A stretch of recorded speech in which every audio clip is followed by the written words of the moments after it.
Sulawesi Selatan melaporkan 207 kasus konfirmasi baru dan 43 kasus sembuh. DKI Jakarta 141 kasus baru dan 126 sembuh. Jawa Timur 140 kasus baru dan 103 sembuh.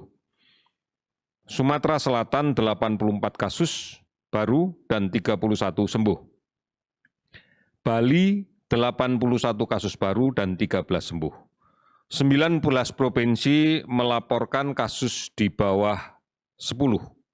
Bahkan ada 6 provinsi yang hari ini melaporkan tidak ada kasus baru. Namun kalau kita lihat perbandingan antara kasus baru dengan kasus sembuh yang dilaporkan yang cukup signifikan, yang pertama Nusa Tenggara Barat hari ini melaporkan 14 kasus baru namun 19 sembuh.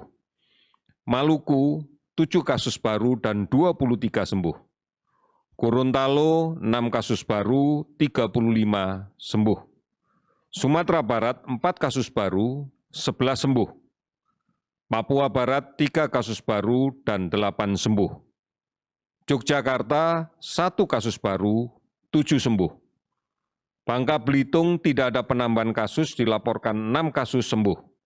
Kepulauan Riau dilaporkan tidak ada kasus baru dan 5 sembuh. Sehingga kasus sembuh yang kita dapatkan pada hari ini adalah sebanyak 551 orang. Selamat siang Mbak Anissa. Ya, Mas Ari. Selamat bergabung bersama MyCity. Saat ini kan COVID-19 ini kan sejak ditetapkan WHO sebagai pandemi global ini menjadi momok gitu di seluruh dunia ya. Ada total itu ada 9.760.000 orang terkonfirmasi terjangkit virus ini. Terusnya di Indonesia sendiri ada 51.000 lebih orang yang terjangkit virus ini. Tapi di sisi lain ada harapan. Soalnya 4 juta orang lebih sudah sembuh dari penyakit ini, dari virus ini. Kalau di Indonesia sendiri ada 21.000 lebih orang yang sudah sembuh dari virus ini. Sebagai mantan penyintas COVID-19 ya sebutannya ya. Iya, betul. Kita pengen denger dong bagaimana sih perjuangan Mbak ini sampai bisa sembuh dari COVID-19 ini. Dari awal mulanya gimana bisa sampai terjangkit virus ini dan bagaimana perjuangan Mbak ini sampai bisa sembuh dari COVID-19. Oke. Berarti dari awal tertularnya ya? Iya. Oke.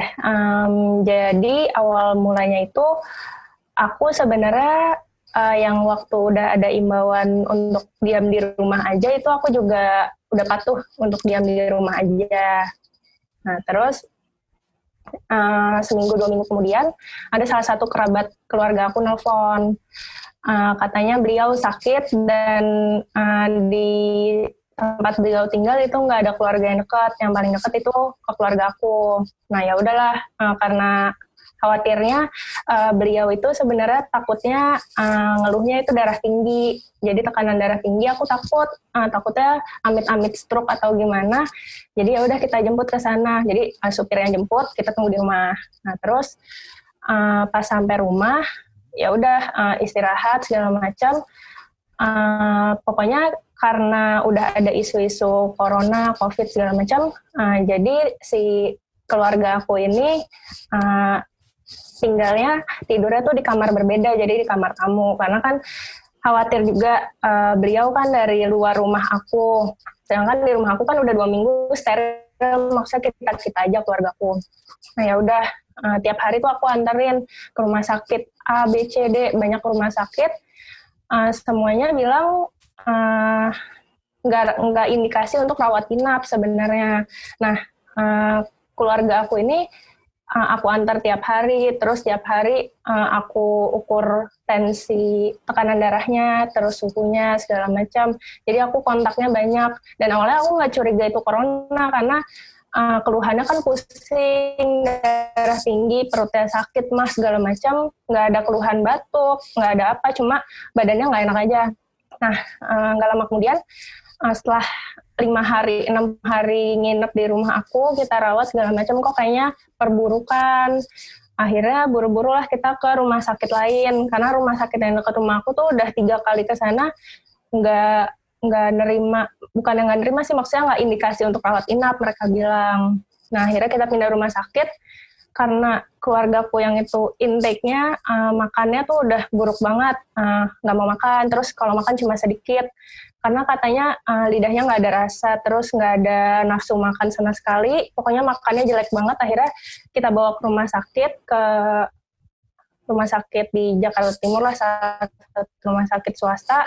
Akhirnya dokter spesialis penyakit dalamnya bilang ini udah indikasi rawat inap karena intake-nya udah buruk, harus dihospitalisasi. Nah, akhirnya udahlah dirawat. Nah, kan si keluargaku ini udah 6 hari ada di rumah aku. Nah, terakhir ke rumah sakit swasta itu juga aku yang antar. Nah, pas di rumah sakit aku mulai kok rasanya aku udah mulai nggak enak nih. Pas diukur suhu di rumah sakit, suhuku udah tinggi 37,8 waktu itu, udah lewat 37,5 kan. Dan aku akhirnya di rumah sakit dikasih stiker merah. Soalnya kan kalau misalnya masuk stiker hijau berarti yang suhunya di bawah masih normal. Kalau yang stiker merah itu yang suhunya udah di atas normal, udah tinggi. Nah, aku dikasih stiker merah. Orang-orang juga nanyain, Mbak lagi sakit? Aku bilang, enggak sih, badannya biasa aja. Aku juga bingung kenapa suhunya meningkat.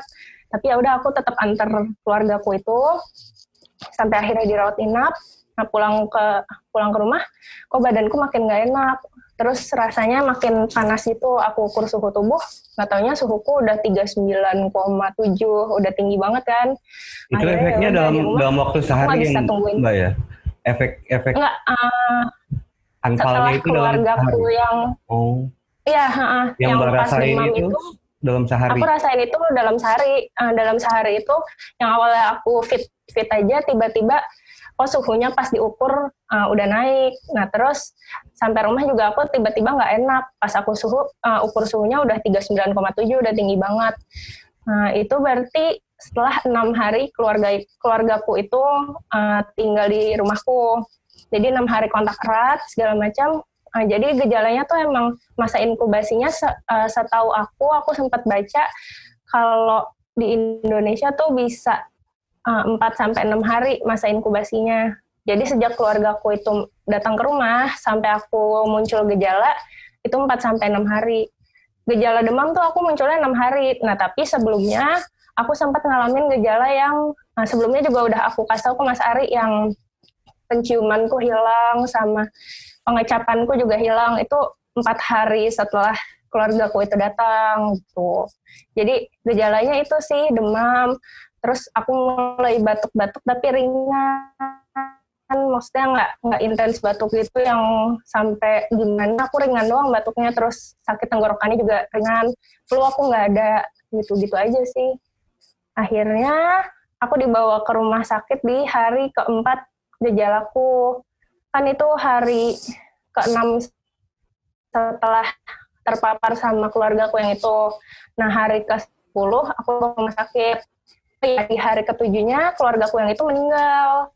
Jadi baru 1 hari dirawat di rumah sakit dan besoknya langsung meninggal karena penanganannya udah telat.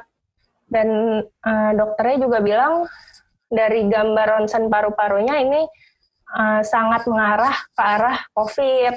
Udah ronsen paru-parunya tuh udah putih-putih semua, udah banyak ininya lah. Pokoknya peradangannya udah banyak, udah meluas.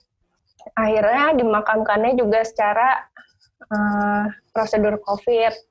Jadi kami keluarga juga nggak ada yang lihat segala macam. Nah, ya udah di hari ke-10 aku terpapar, di mana itu hari ke-4 aku mengalami gejala, aku udah nggak tahan, akhirnya aku ke rumah sakit. Kebetulan sepupuku juga ada yang dokter, jadi dibantuin. Di situ tempat praktek sepupuku ini, jadi rumah sakit swasta sebenarnya, cuma ada IGD COVID-nya. Nah, di rumah sakit itu aku diperiksa segala macam, periksa lab darah, terus diperiksa suhu juga, kemudian ditanya-tanya juga di anamnesa segala macam. Akhirnya setelah dilakukan periksa lab, itu trombositku turun sebenarnya. Jadi suspek demam berdarah, Tapi aku juga sempat baca kalau COVID itu juga bisa ada satu pemeriksaan di fungsi surga. Nah, akhirnya aku diperiksalah namanya pemeriksaan NS1. Nah, pemeriksaan NS1 itu salah satu pemeriksaan spesifik untuk demam berdarah. Jadi aku diperiksa dan ternyata NS1-ku positif, alias aku beneran sakit demam berdarah. Nah, tapi karena statusku ODP, gara-gara yang keluargaku ini kan baru meninggal. Keluargaku ini sebenarnya meninggalnya kondisinya masih PDP, bukan terkonfirmasi positif. Tapi masih terduga terjangkit COVID. Tapi tetap aja aku kena statusnya jadi ODP. Aku udah lapor RT RW, Puskesmas. Pokoknya aku udah lapor karena kan waktu aku terjangkit itu sebenarnya masih awal banget corona, jadi mungkin tracing-nya juga masih berjalan lancar gitulah. Nah, terus di rumah sakit pokoknya udah aku periksa NS1 positif, aku positif DBD, tapi dokternya bilang karena kamu ini statusnya ODP, jadi nggak menutup kemungkinan kamu bisa aja DBD tapi plus COVID. Jadi ada 2 penyakit, bisa jadi, tapi bisa juga enggak, cuma DBD aja. Tapi DBD-nya ini pasti.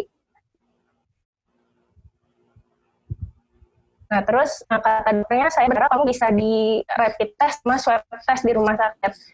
Akhirnya aku rawat inap, terus rapid aku reaktif, dan swab test aku juga hasilnya bener aja positif. Itu aku hasil swab testnya baru dapat. Jadi sebenarnya di 10 hari itu aku udah dalam keadaan fit, baru aku di konfirmasi ini positif gitu. Tapi tetap aja aku menjalani pengobatannya lagi, dan karena aku gejalanya sebenarnya ringan banget setelah DBD-nya sembuh, gejalaku tuh kayak hampir nggak ada lah selain DBD itu yang demam, lemes segala macam. Pokoknya setelah sembuh DBD-nya, aku langsung dibolehin isolasi mandiri di rumah, karena kebetulan rumahku juga masih bisa dilakukan isolasi mandiri lah, ada beberapa kamar sama ada 2 kamar mandi berbeda. Jadi semuanya terpisah, aku kamar sendiri sama ade sama mamaku beda kamar gitu. Itu sih, Mas. Oh iya, ini kan banyak yang penasaran ya, ketika Mbak terjangkit virus COVID-19 ini, apa aja sih yang dirasakan, Mbak? Yang dirasakan sebenarnya kalau aku rasanya lebih ke hidung, jadi hidungnya tuh kayak penciumanku jadi berbeda gitu. Aku Hilang jadi atau berbeda, Mbak? awalnya hilang, yang pas aku bilang sebelum demam gitu-gitu hilang nih penciumannya, tapi pas aku udah di rumah sakit, aku ngerasa penciumanku aneh, jadi kayak nyium makanan, biasanya kan makanan ayam apalah, itu wanginya kan aku udah hafal lah. Terus karena ada COVID, wanginya baunya tuh jadi kayak agak amis. Terus aku jadi efeknya ke nafsu makan aku jadi nggak nafsu makan. Terus makan aku pokoknya jelek juga lah. Jadi beratku juga turun hampir 5 kilo, kayaknya turun gara-gara sakit gitu sih. Jadi efeknya kayak baunya tuh semuanya jadi bau amis, bau nggak jelas gitu. Itu sih efek kemakan. Kalau indera perasa hilang juga, Mbak? Atau gimana? Indera perasa juga awalnya kan yang sebelum gejala hilang. Nah, tapi pas aku di rumah sakit itu mulai ada, tapi aneh juga, kayak indera penciuman aku mulai ada tapi aneh. Rasanya tuh kayak indera perasa aku kayak pahit kalau makan sesuatu, terus rasanya jadi berbeda gitulah. Untuk demam sendiri gimana, Mbak? Demam aku di hari ketiga di rumah sakit udah hilang sih demamnya. Karena kan di infus juga, terus masuk cairan banyak. Jadi dibantu sama cairan, aku juga minum banyak, jadi demamnya udah hilang. Karena kan kalau DBD tuh sebenarnya fase demamnya itu di hari 1-3 kurang lebih. 4-5 itu trombositnya di puncak terendah biasanya. Nah, tapi demamnya biasanya udah hilang, rasanya juga udah kayak sehat, padahal itu di titik terendah trombosit. Aku juga mengalami itu, trombositku, demamku udah hilang, tapi trombositku turun banget sampai di bawah 50.000, 40 sekian ribu lah. Akhirnya di hari 7 sama 8 itu aku udah naik lagi trombositnya, 2 kali naik, dibolehin pulang lah sama dokternya gitu. Selama demam itu maksudnya yang Mbak rasakan menggigil sekali atau gimana Mbak selama demam? Pas demam yang masih awal banget, yang demamnya tinggi banget 39, itu aku ngerasanya yang kayak badanku panas semua, terus menggigil, terus pokoknya rasanya panas banget deh, badannya kayak beda gitu, orang demam kan panasnya. Pokoknya aku selalu intens ukur suhu. Jadi kebetulan di rumahku ada termometer, aku ukur dan aku selalu foto buat laporan ke sepupuku yang dokter itu. Aku ukur tuh dari 39, 38, pokoknya paling rendah tuh masih 38,5. Dan di hari keempat aku udah nggak tahan lagi lah, nggak enak banget badan, rasanya kayak udah demam berhari-hari, akhirnya ya udah dibawa ke IGD gitu. Kalau selama di rumah sakit khusus penanganan COVID ini, pengobatan dan perawatan apa aja sih yang diberikan di rumah sakit itu? Kalau di rumah sakit aku kan sebenarnya rumah sakit swasta, bukan rumah sakit rujukan dari pemerintah. Kalau di rumah sakit aku sebenarnya sama aja sih, cuma kalau di rumah sakit aku di infus biasa, dikasih cairan, terus obat-obatan juga intravena, pakai via infus, terus aku dikasih makannya juga yang gizinya baik, pokoknya dikasih makanannya yang membantu imun aku untuk meningkat juga.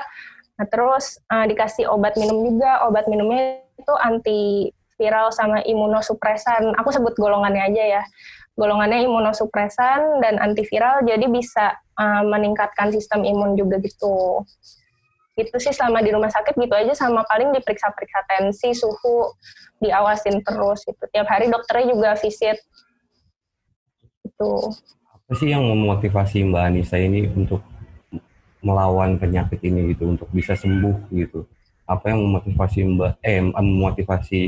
Mbak Anissa untuk sembuh dari COVID-19 ini? Yang memotivasi aku untuk sembuh pastinya keluarga aku, karena kan papaku juga baru meninggal awal tahun ini.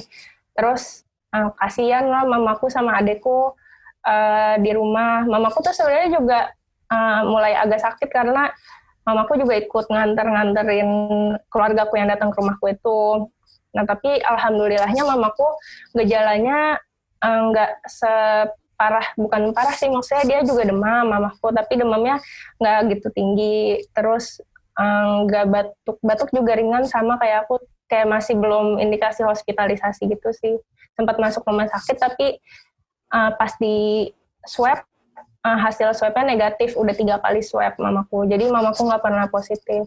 Dan kebetulan aku setelah tahu si keluargaku ini PDP, mengarah ke COVID, aku langsung pakai masker 24 jam supaya aku nggak nularin lagi ke orang lain gitu. Alhamdulillah sih keluargaku nggak ada yang ketularan di rumah. Kalau ini kan mayoritas orang Indonesia ini kan terkesan memandang remeh ya penyakit COVID-19 ini. Bahkan ada yang bilang ini penyakit nih sebenarnya nggak ada nih, COVID-19 ini sebenarnya nggak ada, konspirasi dan segalanya gitu. Bagaimana sih tanggapannya Mbak Anissa sebagai orang yang pernah sembuh dari penyakit ini? Aku sih kalau ngelihat kayak gitu ketawain aja. Jadi penyakit ini beneran ada ya? Bener. Ya itu sebenarnya kepercayaan masing-masing orang. Aku juga nggak bisa memaksa kepercayaan yang sama dengan aku. Aku sih percaya aja apa yang ada di jurnal, yang ada datanya tertulis. Aku percaya, yang penting datanya valid dan reliable. Nah, pesan aku untuk orang-orang yang tidak percaya, ya udah nggak apa-apa, terserah mau nggak percaya. Yang penting protokol kesehatannya tetap dijalanin supaya orang-orang yang percaya juga merasa lebih aman, terlindungi. Jadi tetap harus pakai masker, cuci tangan, tetap PHBS, perilaku hidup bersih dan sehat, terus jaga jaraknya. Jangan karena nggak percaya jadi nggak pakai masker, jadi sembarangan gitu, jangan. Jadi ya udah boleh nggak usah percaya, tapi tetap protokol kesehatannya dijalanin gitu. Aku kalau misalnya udah ketemu yang kayak gitu, aku udah capek, maksudnya 3 bulan aku udah edukasi lewat story aku lah, terus aku edukasi komen-komen ke orang-orang. Aku kan suka iseng ya komen-komen juga. Nah aku edukasi, tapi kalau nggak ngerti juga ya udah, aku udah capek, udah 3 bulan. Ya udah terserah, kalau percaya, enggak, yang penting tetap jalanin protokol kesehatan aja gitu. Nggak percaya boleh, tapi jangan merugikan orang lain ya, intinya gitu. Betul sekali, benar. Ini pertanyaan terakhir nih Mbak. Ini kan masih banyak banget nih orang yang masih berjuang untuk sembuh dari COVID-19 ini. Sebagai penyintas COVID, apa sih pesan dan harapan Mbak untuk orang-orang yang masih berjuang untuk melawan COVID-19 ini? Oke. Pesan aku sih sebenarnya penyakit ini kan penyakit virus coronavirus. Nah, penyakit ini sebenarnya bukan penyakit yang tingkat kesembuhannya tinggi lah. Tingkat kesembuhan COVID ini sebenarnya tergolong tinggi. Nah, jadi kita sebagai orang yang pernah jadi pasien terkonfirmasi positif nggak perlu takut. Yang penting jaga terus imunitas kita, jangan stres, jangan terbawa suasana yang takut. Waspada boleh, tapi takut jangan. Jadi kalau sebagai pasien ya bahagia-bahagia aja lah. Keluarga juga ikut peran dalam membantu moral support supaya imunitas kita juga terjaga. Terus jadi antibodi kita bisa terbentuk untuk melawan coronavirus ini gitu. Jadi nggak usah khawatir. Yang penting kalau misalnya gejalanya udah menjadi lebih parah, kayak misalnya sesak nafas, itu langsung hubungi institusi kesehatan terdekat, kayak Dinkes atau Puskesmas, nanti bisa dirujuk ke rumah sakit rujukan COVID pemerintah gitu. Jadi nggak usah takut sih, kalau misalnya nggak sampai sesak, cuma demam, batuk, pilek misalnya, itu di rumah juga dibolehin isolasi mandiri, nggak usah takut. Jadi sebenarnya tes aja, kalau terkonfirmasi positif ya udah bagus, karena kita udah terkonfirmasi, udah terdeteksi kalau kita udah tahu ada penyakitnya, jadi kita bisa proteksi, nggak perlu nggak nularin lagi ke orang lain. Apalagi kan kalau di rumah biasanya orang-orang nggak pakai masker kan, maksudnya biasanya makanya kalau udah kena di satu rumah, keluarga lain juga kena. Makanya kalau misalnya kita dari dini udah diperiksa, nggak perlu khawatir, jadi kita udah proteksi dari awal, walaupun di rumah tetap pakai masker 24 jam, terus tetap physical distancing, jaga jarak, sama selalu cuci tangan, PHBS, itu insya Allah aman sih. Maksudnya isolasi mandiri tuh aman kok. Kan kita juga dipantau terus sama Puskesmas, sama Dinkes terkait, terus juga nanti pada akhirnya di swab lagi 2 kali sampai terkonfirmasi negatif dan dinyatakan sembuh. Jadi nggak usah khawatir menurut aku. Gitu. Dan terus positive thinking terus ya Mbak? Yes, betul. Positive thinking itu penting. Terima kasih banyak Mbak Anissa atas waktunya. Iya, sama-sama Mas.